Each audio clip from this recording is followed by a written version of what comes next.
8:21 de la mañana, estamos de regreso en Real Caimanera por la señal de Play Top Radio, ya con nuestro segundo invitado del día, un referente de la televisión venezolana durante muchísimos años, el señor Emilio Lovera, actor de voz y humorista, conocido por su participación obviamente en Radio Rochela, el canal RCTV, por realizar el doblaje de todas las voces en la serie animada Isla Presidencial y por ser el conductor del otro talk show humorístico Misión Emilio.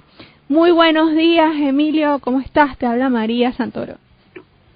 Buenos días, María, ¿cómo te ha ido? Muy bien, muy bien. Cuéntanos, Emilio, ¿cómo ha sido para un humorista como tú estar tantos días teniendo que estar encerrado en casa? Siempre te vemos muy activo, siempre te vemos que estás en algo. ¿Cómo ha sido para ti este confinamiento? Bueno, no, los humoristas no somos personas que no soportemos confinamiento, o sea, no tendría mucho que ver, digamos, no somos un policía, pues un policía debe estar confinado, no debe ser chévere, o un vendedor ambulante, claro. Algo así debe ser terrible, ¿no? Para alguien así, pero nosotros pasamos mucho tiempo en la casa, nos movemos obviamente, pero ya no creo que nosotros andábamos prácticamente confinados desde hace muchísimo tiempo. De hecho, yo creo que Caracas, Venezuela en especial, era un país perfectamente entrenado para pandemias, perfectamente entrenado ya para confinamiento. Claro. Sí, estamos en un condicionamiento todos estos años a lo que ahora vivimos. Emilio, ¿cómo estás? Soy César Kensen por acá. Bueno, un gustazo, obviamente, y un honor tenerte en el programa. Quería preguntarte, precisamente, con todo lo que estamos viviendo, con la cuarentena, también se están despertando una gran cantidad pues de protestas, una gran cantidad de sucesos a nivel mundial, pero más importante, y tiene ya rato sucediendo, sobre todo en las redes sociales, esta, pues, digamos que crítica hacia la comedia, sobre qué se puede y qué no se puede hacer comedia. Y quería preguntarte a ti, alguien que pues ha hecho vida por tanto tiempo en la comedia, que tiene tanta, pues, obviamente conocimientos y experiencia de eso. Para ti, ¿cómo ves esta nueva ola de crítica? ¿Realmente la comedia se puede encasillar en qué se puede y qué no se puede hacer? ¿O crees que hay una manera de voltear todo? O incluso, ¿cómo has logrado tú evolucionar o cómo ves tú pudiese evolucionarse la comedia? Porque como todo hay cambios. ¿Cómo pudiese evolucionarse la comedia para pues aceptar esta nueva forma de ver el mundo? Bueno, yo creo que aquí hubo un antes y un después de la comedia. Posterior, el después, obviamente, al cierre de RCTV. Aquí la comedia se llamaba Radio Rochela. Y te lo digo porque, a pesar de que la gente ignora y lo trata de ignorar, mejor dicho, todo el pasado de comedia en Venezuela, Radio Rochela encierra el total del pasado de la comedia en Venezuela. Digamos que por muchísimos años fue el primer programa de la televisión venezolana, o sea, casi 50 años prácticamente, y de ahí salieron aproximadamente 5.000 personas. O sea, entre actores, técnicos, de los extras, las estrellas, contando todo eso. Gente que se volvió dramática, gente que se volvió a otras profesiones, pero salió un gentío y casi todo el actor cómico venezolano, el comediante venezolano, tendría que haber visto algo con Radio Rochela antiguamente. Una vez que se cierra esto, queda un perfecto vacío y pasa tanto tiempo, o sea, prácticamente 13 años, que una generación crece sin ver absolutamente nada de lo que se había hecho en Venezuela del humor, la evolución del humor en Venezuela. Empiezan a proliferar las redes sociales y empiezan a personas a aprovechar el momento que vive la red social, un momento de incipiencia, un momento de novedad, un momento en que nadie sabe qué es lo que queda ni qué es lo que va a perdurar, y se empieza a nacer una raza de humoristas, una raza de comediantes. Y el nuevo espectador, el joven usuario de redes sociales que va de 15 a 25 años, piensa que el humor es eso, piensa que el humor es así, simplemente porque no ha visto absolutamente más nada. No tiene otra referencia. No tiene ninguna otra referencia. Entonces ahora se ve precisamente como novedad un programa de elenco, puesto que, o sea, una persona que tenga hoy en día 15 años, 20 años, jamás en su vida ha visto un programa de elenco. O sea, no sabe qué es eso. O sea, piensa que el comediante de pie, el que lo hace en internet, obviamente, o el que ha podido ver en alguna grabación en algún local, eso es simplemente la comedia. Sí, exactamente. Emilio, ¿cómo estás? Muy buenos días, te saluda Antonio Avellán, es un gusto conversar contigo, un verdadero honor que estés en nuestro programa, te agradecemos mucho por tu tiempo. Yo veo el humor muy similar al deporte, y te lo digo porque me parece que es algo aparentemente banal, pero que en el fondo no lo es en cuanto al consumo de cualquier sociedad, ¿no? Entonces quería preguntarte sobre el elemento de catarsis que te permite el humor en una sociedad tal vez que esté atravesando tantas dificultades como la nuestra, como la venezolana. Pero Venezuela no es la excepción en cuanto a el aprecio al humor o la apreciación al humor o su desprecio, precisamente. Nosotros todavía vivimos una subestimación del humor. Todavía no se sabe el alcance del humor. Por ejemplo, los gobernantes, y sobre todo los gobernantes totalitarios, autoritarios, que no entienden el humor, no saben el potencial que puede tener el humor. Un gobernante no sabe que su propia imitación puede suavizar su imagen y puede perdonarla. De hecho, nosotros hemos tenido muchísimas experiencias durante toda la época de Rochela, donde la gente exigía que se le hiciera la imitación, que se le hiciera la parodia al presidente saliente. Y una vez que nosotros le hacíamos la parodia y, entre comillas, lo destruíamos, al día siguiente salía gente, la misma que había llamado, y dice, oye, pero por más que sea, vale, yo sé que él fue corrupto y él fue un asesino, pero oye, se pasaron. Oye, chico, pobrecito, vale, el muchacho. Pobrecito, le dijeron cochino de monte. Oye, eso no ha tenido que ser, se pasar. Yo sé que él mató a más de 500 personas y tuvo muchos presos políticos y destruyó la economía del país, pero no es para tanto. Claro. El humor tiene ese poder. Claro. Sí. Emilio, un gobernante bruto no lo entiende. Emilio, tocas el tema de la época de Radio Rochela, y cuando vemos esos sketches que han revivido o que han vuelto a tomar vida en las redes sociales, sobre todo en Instagram, que hay cuentas que se dedican a subir todos estos sketches que creo que todos los que tuvimos el placer de ver el programa, cada vez que los vemos nos volvemos a reír como en su momento. ¿Qué siente Emilio Lovera cuando ve estos sketches y ve que ni ustedes mismos a veces podían aguantar la risa al final del chiste? ¿Cómo te sientes cuando ves estas nuevas generaciones que lo ven y lo repostean y lo comparten y sigue siendo vigente, ¿no? Esa comedia que al mismo tiempo era una comedia súper sana, la que se hacía en Radio Rochela. Bueno, precisamente porque eso responde un poco una de las preguntas anteriores. O sea, nosotros ya con la experiencia de tantos años de nuestros maestros en la misma Rochela, ya habíamos desarrollado nuestra propia, yo no lo llamaría censura, pero sí nuestro propio criterio acerca de qué tema podemos tocar para hacer reír y qué tema no debemos tocar. Entonces, por eso es que hoy en día La Rochela pudiese ser clasificada como una comedia blanca, pero efectiva, porque por lo general hay mucha gente que piensa que el chiste colorado definitivamente es seguro que es efectivo, mientras que el chiste blanco no.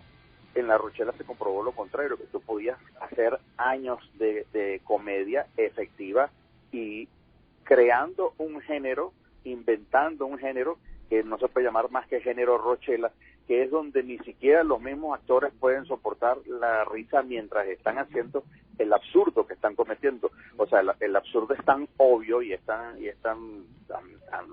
gracioso que los mismos artistas no lo soportan. Ahora, no es endémico de Venezuela ni endémico de La Rochela. Esto lo utiliza Saturday Night Live desde hace muchísimos años. Lo utilizó la comedia mexicana, lo utilizó la comedia colombiana y argentina. También hubo episodios en programas de esos países donde los actores no aguantaban la risa y se desternillaban, y que los técnicos digamos no lo cortaban y lo repetían, porque precisamente lo que se produjo ahí, que es la improvisación, no se iba a repetir si volvían a grabarlo. Emilio, hay una pregunta que te la tengo que hacer, a juro, porque fue espectacular además esta iniciativa. Cuéntame cómo nace Radio Cuarentena. Bueno, tú sabes que a partir de que se termina La Rochela, todo el mundo vio, de alguna forma, con ojos de negocio, hacer una versión de cualquier forma o en cualquier medio. Ya no tiene Venezuela ya no cuenta con La Rochela, y habían empresarios que decían, y si lo hacemos en teatro, y si lo hacemos en radio, y si nos reunimos y lo grabamos y lo vendemos en la autopista como CD, y si hacemos una entrega semanal y de todas esas cosas. Nada de esto, todos, incluyéndome, pues intentamos hacer cosas así, pero nada se dio porque, digamos, ocurrió un pequeño apocalipsis posterior a eso. Gente se murió, gente se mudó, gente empezó a trabajar en otras cosas. Digamos, era prácticamente imposible reunir a los rocheleros. Pero la situación actual de confinamiento y de pandemia hizo que se ubicaran todos. Bueno, ya se sabe dónde están, ya se saben que no pueden salir de su casa, ya se saben en qué parte del mundo están ubicados. Y fue Reuben Morales, un escritor, actor y profesor de stand-up, quien dijo la idea. Oye, bueno, yo sé que no es una idea que es difícil de inventar o de tener, pero y si hacemos cada uno en su casa un sketch, y ya que estamos todos los escritores ubicados, nos reunimos vía Zoom y hacemos un brainstorming, lo que llamaban la tormenta de ideas, y empezamos a repartir libretos tal cual como lo hacíamos en La Rochela cuando existía, y que cada quien grabe lo suyo. Bueno, por supuesto que todo el mundo dijo, bueno, perfecto, vamos a hacerlo, vamos a probar.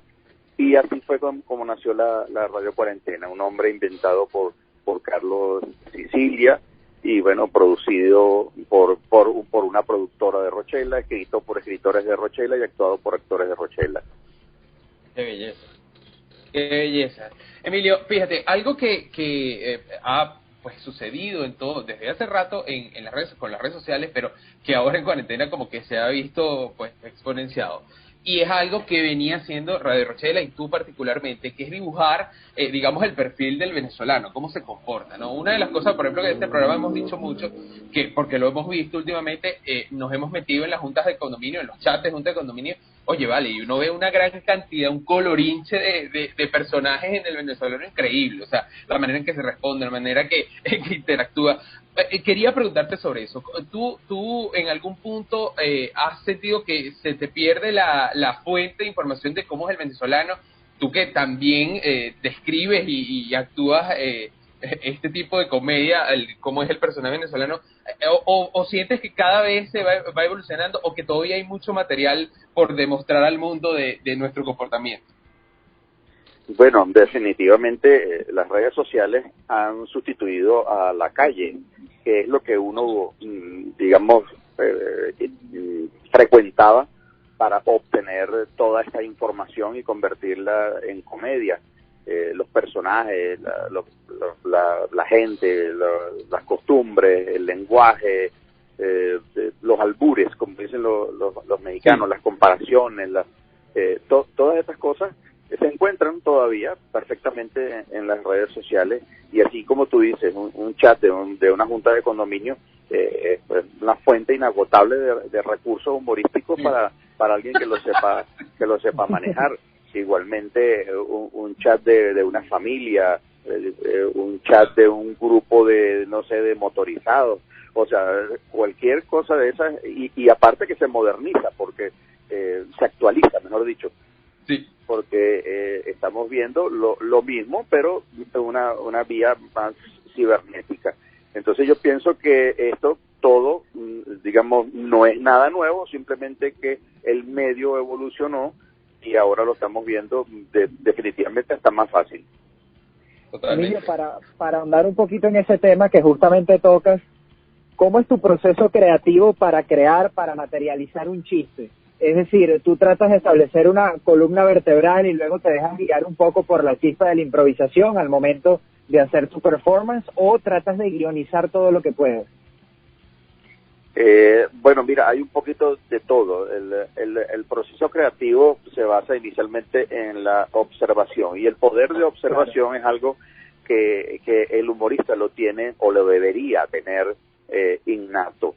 O sea, el humorista es capaz de ver una repetición en un texto, en una palabra, en una actitud, en una gestualidad que no todo el mundo lo ve, o si lo ve, no le da importancia, no lo nota, pero como el humorista trabaja, vive de esto, entonces sí lo nota y lo anota.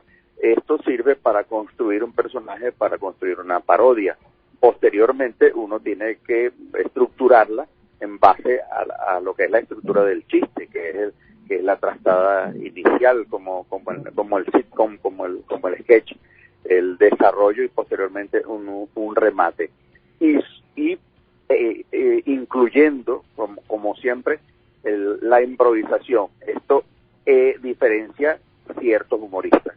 O sea, yo me cuento entre los que improvisamos, incluso a riesgo de cambiar el chiste totalmente el que habíamos planeado.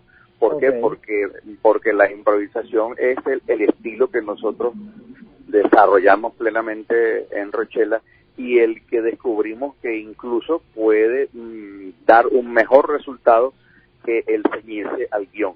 Yo he conocido humoristas, sobre todo humoristas, de lo que pudiera llamarse un pasado próximo mediano, humoristas de los últimos 10 años, por ejemplo, que se ciñen exclusivamente al guión porque hicieron un curso de humor, cosa que ninguno de los humoristas antiguos dinosaurios como yo hicieron, y en el curso de humor lo hicieron como si fuera un curso de drama. Entonces se ciñen absolutamente al guión, y si se presentan 15 veces y dicen el chiste 15 veces y la gente no se rió 15 veces, entonces y ahí es cuando yo me explota la cabeza y dice, ¿para qué sigues repitiendo algo que ella comprobadamente no da risa? Claro. Entonces resulta que es que hay otra premisa que tienen los nuevos humoristas, y es que nos ceñimos al patrón, o sea, somos unos estandoperos perfectos y puros, así no produzcamos risa. Claro. ¿Entiendes? Claro. Muchísimas. Se olvidan de la regla número 1. Sí, señor. Sí, señor. Es así. Hay una estructura que hay que seguir. Muchísimas gracias, señor Emilio, de verdad, por atendernos el día de hoy y por esta charla tan amena sobre, bueno, lo que ha sido su carrera y lo que ha sido también para nosotros los venezolanos la carrera de Emilio Lovera, ¿no? Porque yo creo que ha sido una carrera de muchos años de parte y parte, de esa gran admiración que sentimos por su comedia y de su gran esfuerzo y su trabajo siempre. Y bueno, hoy en día hacemos la comedia precisamente para que el venezolano tenga una alternativa y vea que la comedia no es solamente lo que estamos viendo en ciertos influencers. O sea, el ser influencer no necesariamente te hace humorista. Entonces, claro, para que nosotros podamos ver este humor irreverente que se maneja ahora, que es muy válido y todo lo que tú quieras, pero también otros tipos de humor que dan risa. Eso es importante saberlo, y por eso es que, bueno, vamos a intentar hacer una nueva radio cuarentena para el 14 15 de junio. Vamos a tenerla al aire para que estén pendientes. Buenísimo, muchísimas gracias.